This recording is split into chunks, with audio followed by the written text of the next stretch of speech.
حضرت آدم کا عقد بھی خدا نے خود نہیں پڑھا. آدم اور حوا کی تزویج ہوئی ہے، خدا نے خود عقد نہیں پڑھا. ایک نور ظاہر ہوا جس نے آدم کے عقد کے سیغے پڑھنے شروع کیے.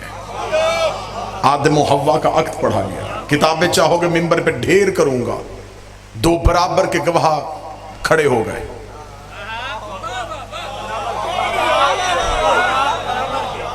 ایک حوا کی طرف سے آ رہا ہے، ایک آدم کی طرف سے آ رہا ہے. آواز آئی آدم حق مہر کیا دے گا؟ اس نے کہا ہاتھ سے کیا کچھ نہیں، کمایا کچھ بھی نہیں، زمین پہ بھیجے گا، جو کہہ دے گا وہ دے دوں گا. فرمائے وہ تو غیر معجل ہے.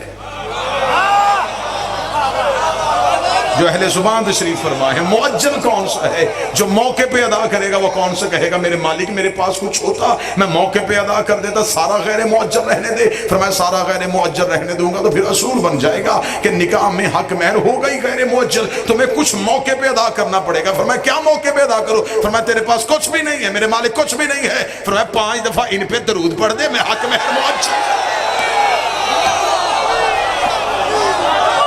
جو تیرے نکاح کے لیے بڑے ہیں ان پہ درود پڑھ دے، ان پہ درود پڑھ دے، ان پہ درود پڑھ دے. آدم اور حوا کے نکاح پہ حق مہر آل محمد پہ درود کی شرط رکھی گئی تھی. 5 دفعہ آل محمد پہ درود پڑھا. خدا نے فرمایا اب حوا تجھ پہ حلال ہو گئی ہے کیونکہ تو نے حق مہر موقع پہ ادا کر دیا ہے.